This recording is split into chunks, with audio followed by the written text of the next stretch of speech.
Good. Well, ladies and gentlemen, welcome. It's a real pleasure to welcome you here to the robing room in the House of Lords. I think many of you probably recognise the room as one principally used by the Queen as part of the state opening of Parliament. I haven't had many state openings, have we, over the last few years?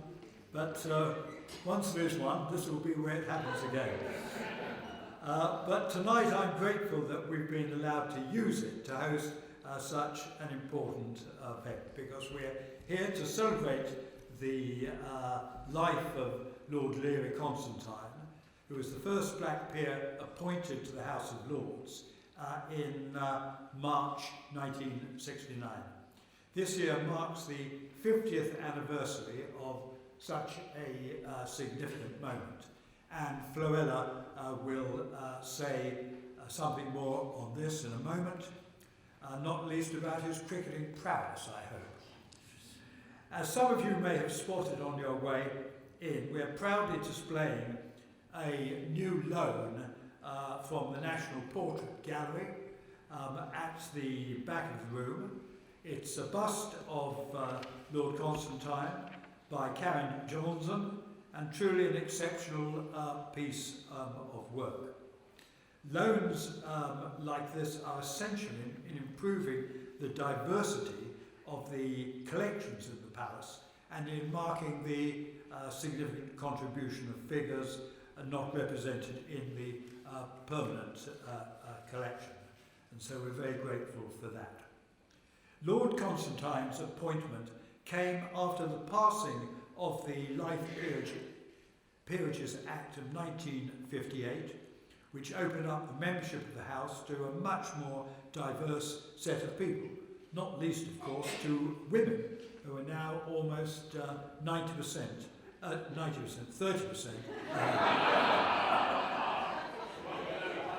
It's just my aspirations running ahead of that. 30%, I can never read my writing, of our members.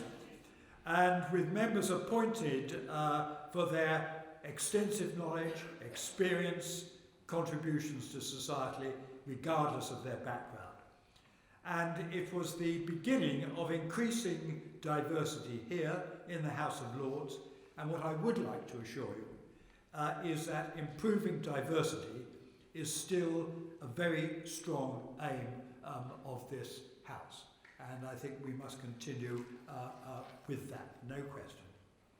And finally, I'd like to extend my sincere thanks to my advisory panel on works of art for all their hard work in organising this lecture, and to Baroness Benjamin, who will chair this evening's event, and who I'm going to be handing over to in a moment. And I'd also like to thank the two guest speakers, Brian Scovell, author and sports journalist, and Professor Geoffrey Hill, Emeritus Professor of Historical and Cultural Standards at De Montfort University. You're both extremely welcome here this evening. And so now I'm delighted to be able to hand over to the very capable hands of Lady Benjamin. Floella, come on.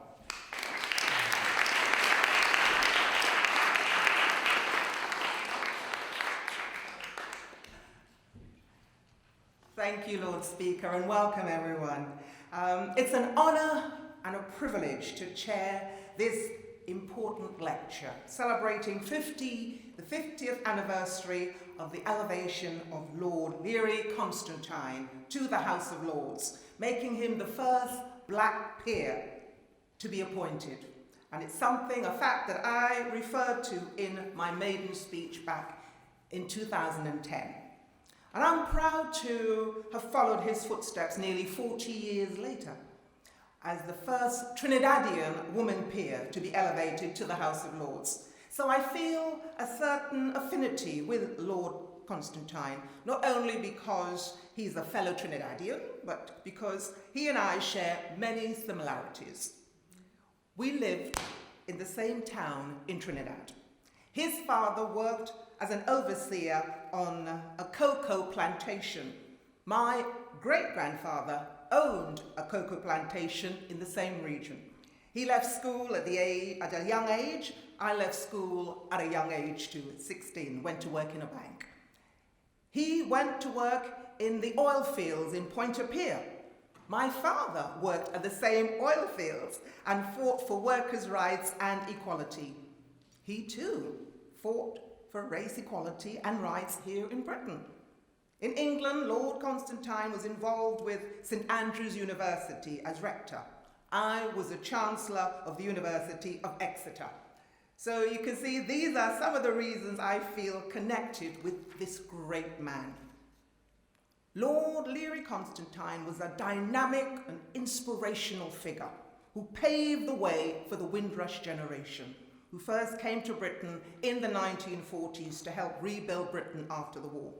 He was born in 1901, and his undeniable skill as a cricketer brought him from the Caribbean to England. As a cricketer, he represented the West Indies for over a decade. In 1929, he joined Nelson Cricket Club in Lancashire as a professional and played for the team for 8 seasons. In 1945, he memorably captained the Dominoes during their win over England at Lord's. He was the only black player on the field. Sadly, he never captained the West Indies cricket team because during his cricketing days, it was unacceptable for a black man to take on such a role. What a shame. But he was a role model for many, many cricketers, including another great Trinidadian cricketer, Brian Lara, who not only captained the West Indies, but followed Lord Constantine's sporting achievements by establishing and setting many unbeatable cricketing records. Now, although Lord Constantine was best known and loved for his sporting career, his contributions went far beyond the world of sport. In 1943, he and his family were refused rooms at the Imperial Hotel in London. So, he took them to court and publicly won damages from the hotel, making it a landmark case which highlighted the levels of discrimination in Britain. He continued to highlight issues of discrimination through the publication of his book, Colour Bar, and through his work as a barrister. In the 1950s, Lord Constantine moved into the world of politics by becoming chairman of the People's National Movement Party in Trinidad, headed by Dr. Eric Williams, before he moved back to England to become Trinidad's first High Commissioner in London, when Trinidad became independent. And it was here he served on the newly created Race Relations Board, as well as becoming a BBC governor. In 1969, he made history by becoming Britain's first black peer. Trinidad celebrated, the rest of the Caribbean celebrated. Anyone who was from a BME background celebrated, because as the Lord Speaker said, this is one of the most diverse institutions you could ever be associated with, and I am proud to be associated with the House of Lords. And so was Lord Constantine. Sadly, he died in 1971, soon after his maiden speech, in which he talked about European trade issues. So how appropriate it is that we are celebrating his legacy today. To share their thoughts on this most multi-talented, charismatic figure, we have 2 excellent speakers for you tonight. First, Brian Scovell, author and sports journalist, first live vice president of the Football Writers Association. Brian has had an illustrious career reporting on cricket and has published numerous books on the subject. He's going to make a great speaker. We're also delighted to have Professor Geoffrey Hill, who's a professor of historic and cultural studies at the Montfort University.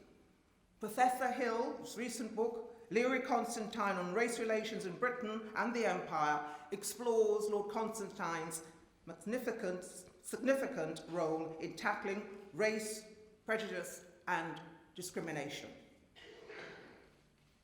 Something that I know many people here in the audience feel strongly about and are also doing something about.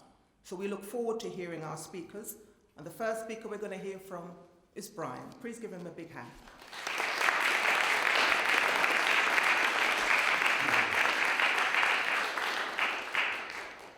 Mr. Speaker, Baroness Benjamin, who was a neighbour with me in Mackenzie Road in Beckenham, where we lived about half a mile away.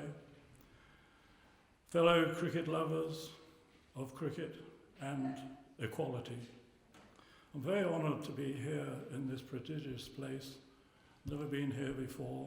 Very honoured to open the batting as an opening batsman myself, with 4 average. To talk about my good friend and mentor, Learie Constantine.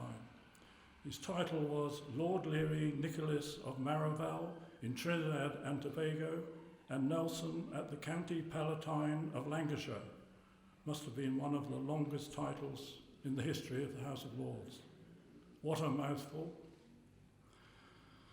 Thankfully, his run-up was when he was one of the world's fastest bowlers in the 1930s.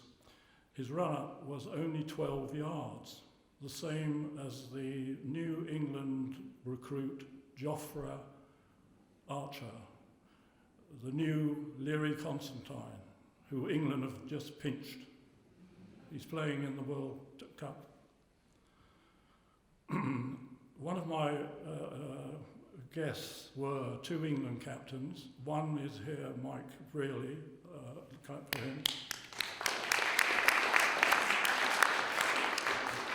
Very honoured to have him here. And also Mickey Stewart, but unfortunately he's the president of Surrey and tonight is the annual meeting, so he couldn't come. But he gave me a very interesting line about his career, Learie's career. He said when he was 13, just after the war, there was a coaching scheme at Lord's and Learie was giving a lecture to the young boys about fielding, nothing to do with batting and bowling. He always thought that fielding was the key part of football, of cricket. And he had a very peculiar bowling action. When he approached to the wicket at great pace, his other arm would shoot up and reach up as though he was pulling a communication cord of a train. The other arm whizzed over right next to his ear, almost knocking his ear off, and the ball exploded, the batsmen were getting out of the way.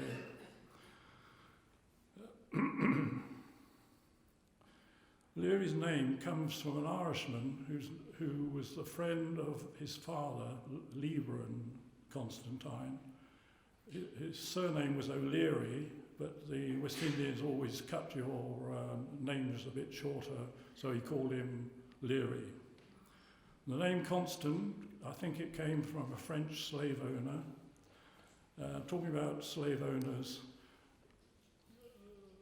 Learie's grandfather, maternal grandfather, was one of the last slaves who was transported from West Africa to the Caribbean. Hundreds of thousands of slaves were sent, and half of them died on the way.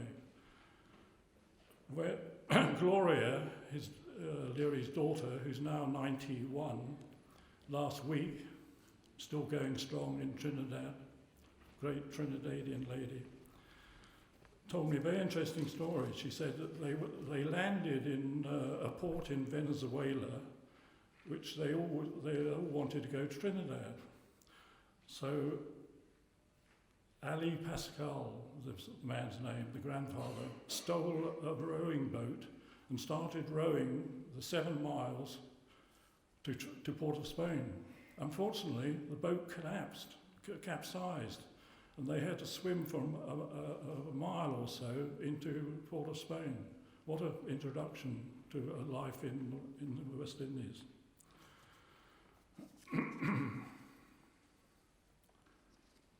My best memory of Learie in the 10 years I worked with him in the 1960s was his hearty laugh If anyone said something funny, he'd be, ha ha ha ha. His arms were heaving.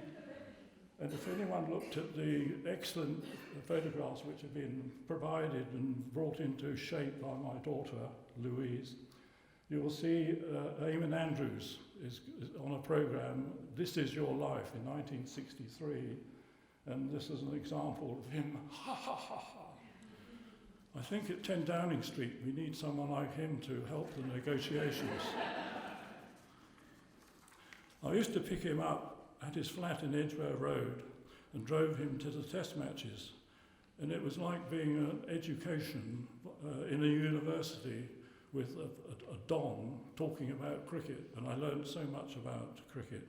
He was passionate about attacking cricket and not defending. Most of his articles, which I ghostwrote for him actually because he was a very fast typist, but by the time I would interview him, I was involved with other stories as well, so we had to do it very quickly. He was very critical of some of the greatest batsmen we've ever had: Peter May, Colin Cowdrey, Ken Barrington, Tom Gravely, and Theresa May's favourite, Geoffrey Boycott. And he spared no one. They were too defensive, he said, and most of the time they used the pad instead of the bat. And you only win matches by attacking, not defenders. 2 England captains were sacked in the 1966 Test Series, won almost single-handedly by the West Indian skipper Gary Sobers, whom I consider to be the greatest cricketer of all time, ahead of Don Bradman. Any Australians here? No. 2 of these captains were sacked, MJK Smith and Colin Cowdrey, before Leary's choice as captain, Ryan Close, took over and finally turned the tide at the final test match. My life has been enriched by writing the autobiographies of Gary, Clyde Walcott and Brian Lara, who my son has just told me that Lara has just had his 50th birthday. Anyway, he's a very difficult man to write. Brian Lara's book, he was never available. He's always going, taking girls out, and including my daughter. And she said to him, "I've heard your reputation, Mr. Lara."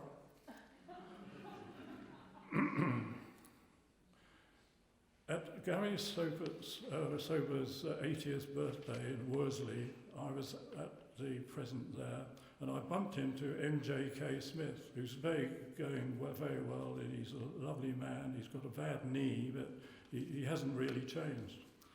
And I said to him, "Was Leary right? England's players were too defensive." And he said, "Yes, definitely," he said. "You don't win games by being defending." We got it wrong, he said. We should have swung the bat. West Indians do swing the bat. I was at my second home in the media centre at Lord's. I call it the spaceship. When the Prime Minister arrived to be interviewed by Jonathan Agnew, good friend of mine, and she said to Boycott, "10 years ago, I presented you with a tupper of Tupperware full of homemade chocolate slices. What happened to my Tupperware?" Boycott said, "I don't remember that." In the 5 years where I was Leary's chauffeur, we must have met hundreds of people all around the country. Lots of them had seen him on TV, and he talked to anyone.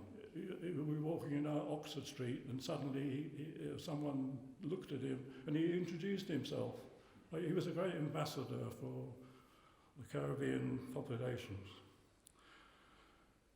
On one occasion, at Old Trafford, where it rains sometimes, the match was abandoned, and we were just coming down the rickety steps from the press box, and there was a man waiting with his son, about aged 11, who wanted his autograph. So instead of just signing, which is what happens today, they give a swiggle.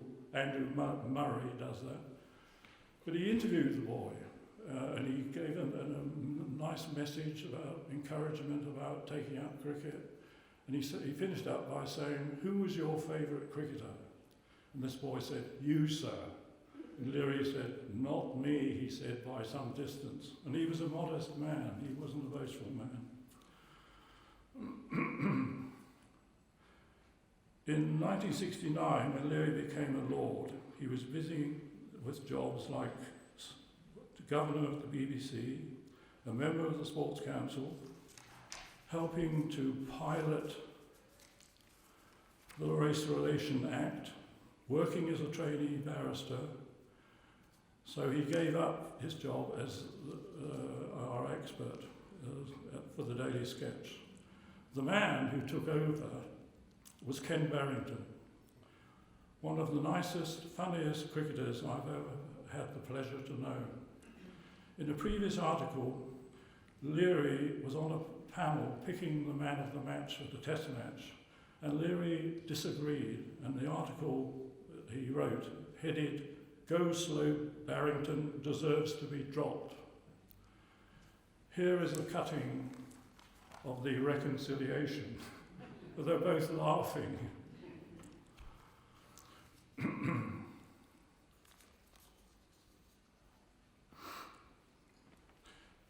Ali Pascal and his son Learie were exceptional cricketers, and Learie was, as the Baroness said, owned a cocoa estate, and he had enough money to buy a matting wicket to put outside his house, so the three boys in the family played cricket all day long whenever it was possible.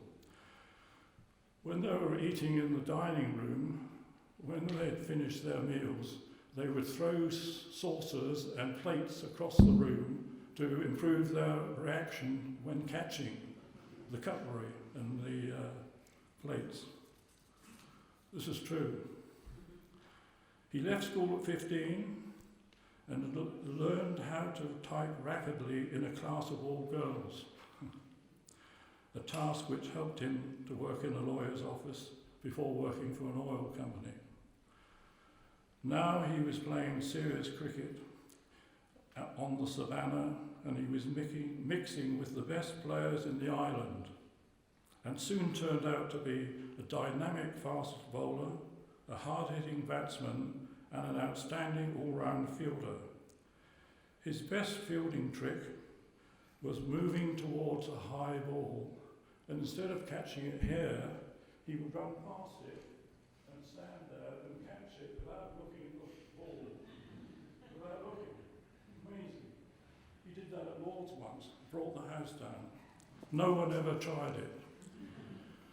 We ought to try that in the tournament and World Cup soon.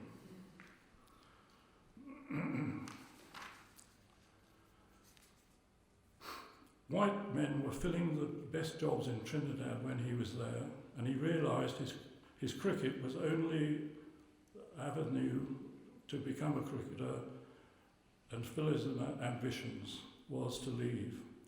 His friend C.L.R. James, you can see pictures of him here, I met him several times, and he had the shakes. He gave me a cup of tea, and by the time the cup of tea reached me, most of the tea had been dropped. So I said to one of his relatives, does he been doing this for some time? So she said, no, all his life. But he was quite a character. But he was a rapid left-winger and a bit of a Marxist. And so, although everyone thought he wrote Learie's books, 7 books, the best of his books was about the colour bar.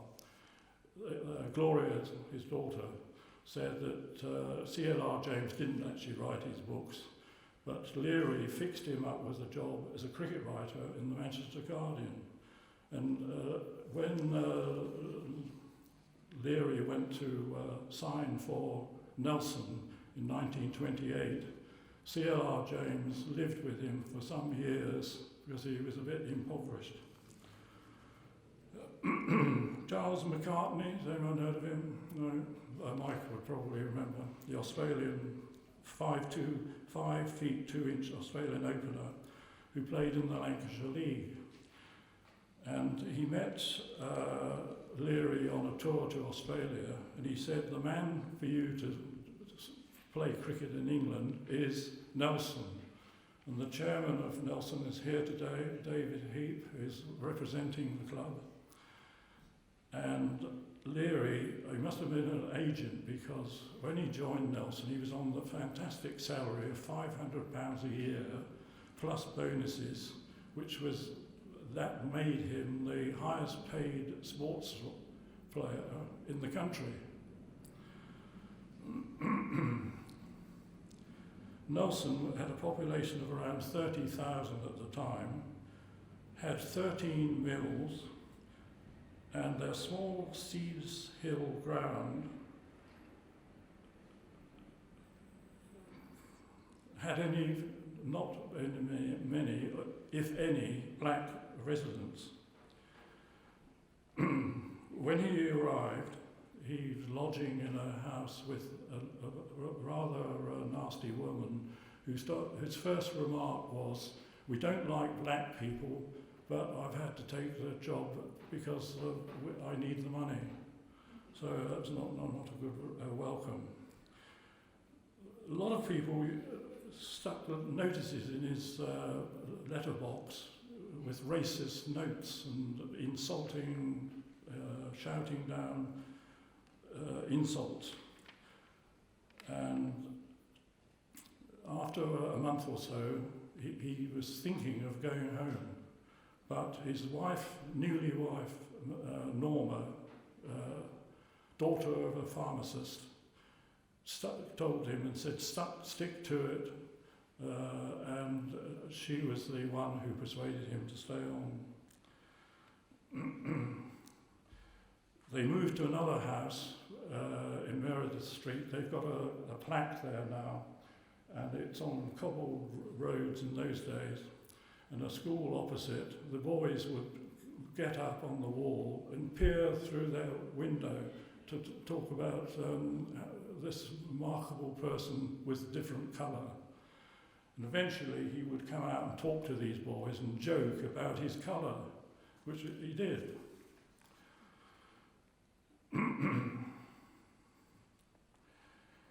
On the field, he transformed the performance of the team, and his feats were legendary. Masses of sixes, a huge number of flying stumps, and extraordinary catches. His heroics raised the spirits of the people of the towns of Lancashire in a depressed era, and the other league cricket clubs chipped in to give him extra bonuses. Almost every time he played at their grounds, he attracted full houses. Nelson's crowds were around 1,500, and shot up to 14,000 on one occasion, with most people standing, paying only £6.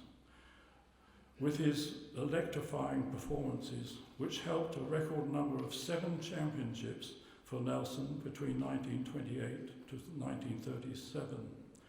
His overall figures in that time were staggering: 266 matches, 6,550 runs at 37.21, highest score 192, 799 wickets at 9.90, and his best figures were 10 for 10 at Accrington, where Jim Laker made his name in that league. And David Lloyd wasn't born then, because he's a fan of Accrington.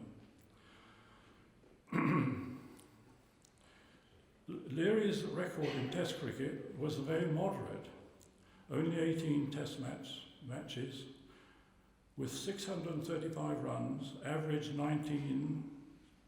58 wickets, average 30.10. And his cricketing critics, there were quite a few, scoffed at his batting average of only 19 and said, very pointedly, how can he criticise us with an average of 19? Statistics don't tell the whole story. They remember great achievements and acts, like the extraordinary square-cut shot by him high into the grandstand at Lord's, when Sir Alec Douglas Hume, later Lord Home, former Prime Minister, called it a prodigious shot that I'd never seen equal ever. In his final test at the Oval in 1939, he excited the crowd with 79 in as many minutes and took 5 for 75 in England's first innings. His ambition was to be the first black West Indian captain was dashed.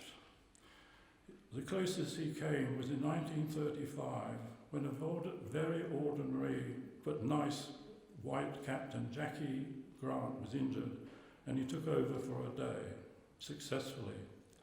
The first 12 West Indian captains were white, and the person who broke the mould was the 13th, the much-loved Frank Worrell, one of Learie's protégés in 1960. I knew Frank Worrell. He's a wonderful man. He would fall asleep in the dressing room all the time for some reason, and they had to wake him to go out there. His proudest moment, Learie's proudest moment, was that match at Lord's at the end of the World War II. At the age of 44, he skippered the Dominion 11, the only black, as the Baroness pointed out, and beat England by 45 runs. The debonair Keith Miller, another good friend of mine, great character, scored 185, and Learie put on 123 runs for the 6th wicket. He played in a lot of charity matches afterwards, raising money for the armed forces when he was a senior welfare officer working in Liverpool with a man called Sam Morris and Bessie Braddock, the MP, famous MP, another character. They were helping the thousands of West Indians who arrived to fill the gaps in the nation's armament factories caused by the mass call-ups in the armed services of the white population. Later, he counselled many of the victims of Windrush, and it's a coincidence that today that is still in the news. At the age of 65, I asked him if he fancied playing in a village side club at Havering at Bow, CC in Essex, to open their pavilion, and he agreed. It was a wet wicket, difficult to bat on, but he struck 6 sixes to score 66, and the club chairman, Charles Tranter, said it was amazing that someone of that age should hit the ball so far. Havering only made 78. He could have beaten them himself. One of my best stories was from Gloria in one of those charity matches, and Learie was hit on the pad and the bowler gave an almighty appeal, and the umpire said, not out. So at the end of the over, at the other end, he said to the umpire, that was a bit close, umpire. So the umpire said, close, he said, it was plumb. But my duty is to keep you at the wicket and entertain the crowd.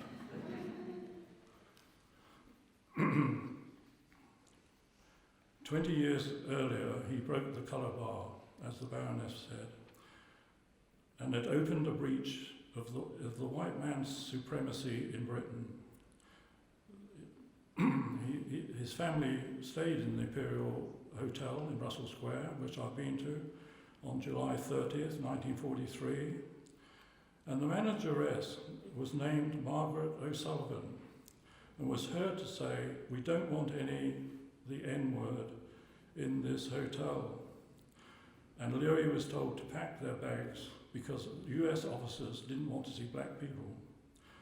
By coincidence, my late wife, Audrey, who died on Christmas Day on 2000, at the age of 58, was no relation, thankfully. And as a trainer barrister in the Chamber of St Inglefoot, Learie was a key witness in the High Court case. Sam Morris was the man who heard the racist remark, and the judge Norman Burkett, remember him? He was a cricket fanatic and brilliant public speaker. He ruled that Miss O'Sullivan's comments was deeply offensive and awarded Learie the modest damages of 5 guineas. That opened the floodgates. Among other jobs he accepted was the one he liked most, commentating about cricket. He relished meeting the public at matches, discussing his comments in the Daily Sketch. Even the most objectionable critics were soon won over by his charm. Learie bowled a lot of bouncers in his career, and the most damaging one was aimed at him by his former friend, Trinidadian Prime Minister Dr. Eric Williams.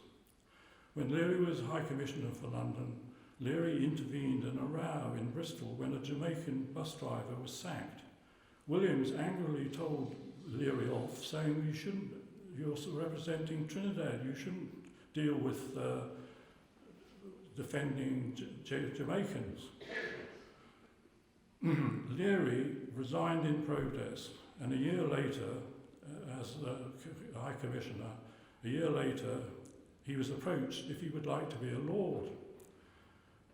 But Williams told him that he would have to give up his Trinidadian citizenship, and Learie refused. In other words, Williams blocked the elevation to a Lord. 5 years later it did, thankfully. Learie had hay fever most of his life, and latterly he had bronchitis, which restricted his appearances in the House of Lords. He spoke on only one occasion. Early in 1967, my wife became pregnant, and we asked him and Norma whether they would like to be the godparents of my first child. They loved the idea, and they attended the joyous christening of Louise here, who's done all these wonderful photographs on the screen, who's an egalitarian, I can't pronounce the word, but she believes in a fierce defender of equality.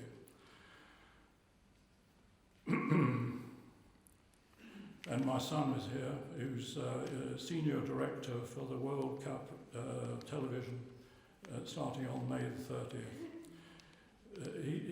He's a bit like Learie. He hits lots of sixes, knocks the stumps out of the ground, and holds great catches when he's got time. I asked, Learie died very young actually, at 69, on July the 1st, 1971, and Norma died 2 months later. I asked Gloria, did she die of a broken heart? And she said, partly, but she had cancer. When I started this long campaign many years ago, I wanted a statue of Learie, but we settled on a bust, and I'm very grateful that Baroness Maddock and their committee agreed to this. But when the Brexit is sorted out, then we should think about a statue standing of Learie alongside with Mahatma Gandhi and Nelson Mandela. And I suggest this citation on it. No one in Britain did more to bring people of different creed and colour together than him. To conclude, I will thank everyone, and thanks very much, particularly Andrew Stevenson, the MP, who started with the Nelson campaign. And I hope this shows this picture of him on the right, asking a question from John Burkow, the speaker. It looks like a biblical incident, doesn't it? But anyway, Andrew Stevenson has been a key figure in this. Finally, this Colston's, the man who started the slave trade, Sir Edward Colston. I've been to their school, and they're trying to change the statue and the school's holding out against that. But the Bristol Council altered the name of the Colston Hall into something else. But that's life. Thank you very much.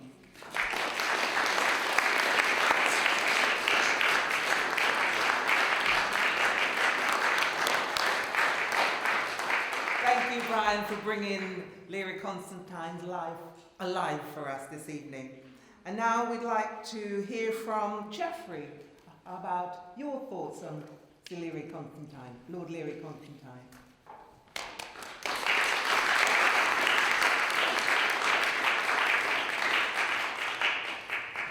Well, thank you very much, Lady Benjamin, and ladies and gentlemen, and Lord Speaker, if he's still here, but I think he isn't. I'm immediately going to change the sequence of my talk, actually, partly because of something you said in your introduction. I was going to end with this, and it's a letter that was written by C.L.R. James, who we've seen, to his longtime friend, Learie Constantine, who had known each other for 50 years, if not more. And this letter was written in January 69, when the news came that Learie had been appointed to the House of Lords. And this is what Nello, as they called him, C.L.R. was always known as Nello to his friends. This is what he wrote. My dear Learie, I want to put this in writing, that while I've no truck whatever with lordships, etc., I'm very happy to congratulate you in particular on making what is definitely a step up the ladder for most people. If anyone without a skin would fill that post with positive achievements, I think not only that you are the person, but that most people, particularly black people, would accept you as the one most fitted. And then he added something which I find very moving in view of the friendship, which was an off-and-on affair between Nello and Learie. Sometimes they were as thick as thieves, sometimes they were very distant, especially over political issues. But this is what Nello said in concluding his note. If there's anything I can do that can be of assistance to you, you can depend on me, as it has been these 50 years. It's a nice letter. So back to the start. And Harold Moody, who was the chairman of the League of Coloured Peoples for many years, and who died just after the Second World War, always used to refer to Baron Constantine as our Learie. He liked him very much, partly because Learie was very good at organising cricket matches on behalf of the League of Coloured Peoples, which brought in quite a lot of money. Learie wasn't a very active member of the LCP, but he did organise some very good cricket matches for them. Another member, former member of the League of Coloured Peoples, was Sam Morris, who Brian has already mentioned. And a short while after Learie's death in 1971, Sam, who'd been Learie's assistant at the Ministry of Labour during the war.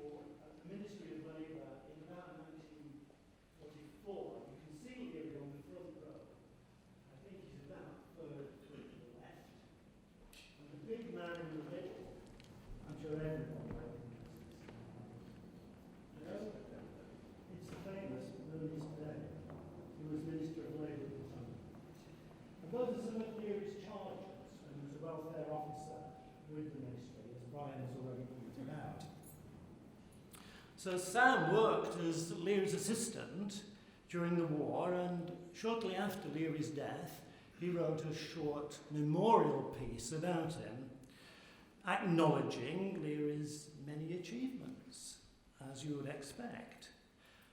But he warned particularly people not to place too much emphasis on the cricket. When people thought about Learie, they always thought about cricket, he said. But, as Sam Morris wrote, there was much more in him than just playing a game. To some of us, Constantine's greatest role was in the field of race relations. So I want to reflect on the kinds of contributions that Learie Constantine brought to race relations, and in doing so perhaps explain how it was that a man famous for cricket took on quite different responsibilities in later life and exercised such an influence through them. Let's go back to the very start, briefly. As a black person in Trinidad, Crown Colony, born at the very beginning of the 20th century, race consciousness was instilled in Constantine from a very early age. In later years, he would recall the day when he was a small child and his mother rushed frantically out of the house into the street where little Learie was playing. He said she had fear in her eyes. She warned that white men in their horse and carriage going by would not think twice about knocking over a small black child. As his mother told it, the white man will pass on you. The white man will pass on you. Racism was institutionalised in Trinidad as it was in all other colonies, but as a celebrated cricketer, which he was by the mid-1920s, I think Constantine was insulated against some of the harsher aspects of racial hierarchy and racial politics. There was no professional cricket, however, in West Indies at that time.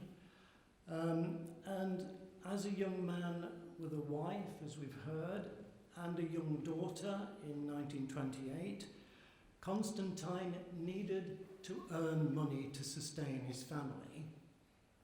So he needed a job, and he needed a job that would allow him time off to play cricket. It wasn't impossible that those things could be put together, but it was a bit uncertain. When the offer came from Nelson Cricket Club that he might go and play as their professional, he seized it and went in 1929, committing himself fully to the job of a professional cricketer in England. Back to C.L.R. James for a moment. C.L.R. James, who got to know Constantine quite well at this time, famously claimed that Learie's decision to go to England was inspired by racial antagonism. He described the decision as Learie's revolt against his first-class status as a cricketer and his third-class status as a man. Mr. Brearley will remember that quotation because he wrote the introduction to the edition of Beyond a Boundary, which came out at the end of the 60s. A revolt against first-class status as a cricketer, but third-class status as a man. I could take issue with that statement, but I won't for the moment, because I think there's something in it. But it's also commercially inspired as well. Constantine needed the money and Nelson offered it him. But it was a gamble. It was a gamble in terms of the cricket, and it was a gamble in terms of race. How did it pan out? Well, as we've heard, the cricket was fine. Couldn't have been better. For 9 seasons in the 1930s, 1929 to 1937, excellent. It boosted the town's reputation. It gave delight to people who were living in times of economic uncertainty in the 1930s. So it boosted people's morale. Learie brought a feel-good factor to Nelson, which is difficult to quantify, but I think it's there and I think it's important. In the other sense of race, initially, Nelson seemed to offer a congenial atmosphere. It was a place of progressive politics, a Labour stronghold. It was a relatively new cotton weaving town. Many of its inhabitants were themselves immigrants from relatively nearby, strongly nonconformist in religion, and, which is interesting, comparatively free of the kind of ethno-religious conflicts that beset many other Lancashire towns in those days, Liverpool in particular, conflict between essentially indigenous Lancastrians and Irish immigrants who were also Catholics. But the absence of any sort of physical other in Nelson didn't preclude the existence of racial animosities, and for a while Learie suffered from them, as Brian has so amply demonstrated in the hate mail that was directed to his house.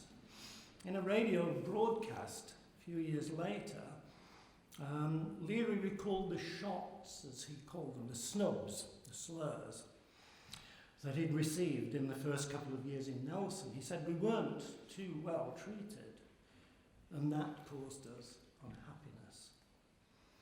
And he claimed that had it not been for Norma's steely determination that Brian has very well underlined, Learie would have gone back to Trinidad at the first opportunity. He didn't. Norma said that that contract is too precious to us to throw away, and they stayed.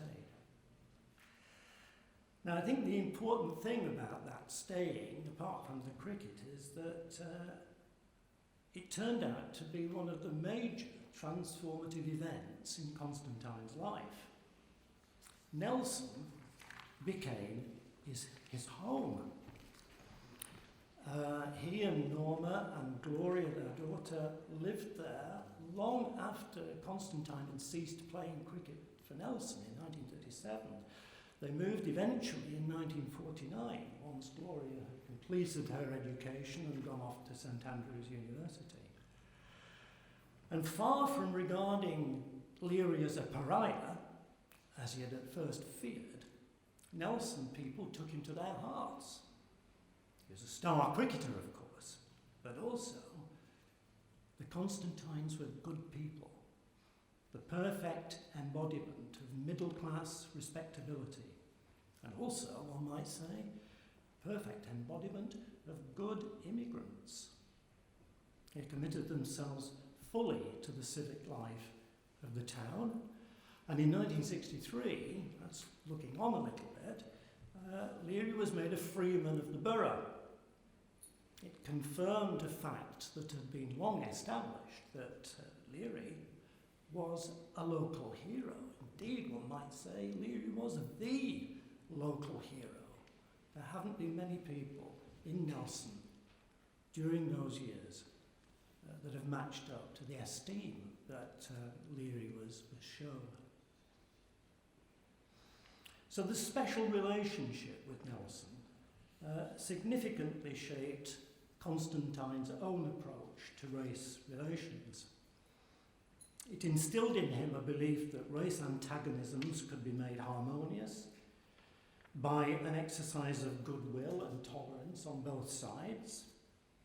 His own persona became the model he offered to all of those of his countrymen and women who came to Britain during and after the Second World War, the Windrush generation, as we now call them.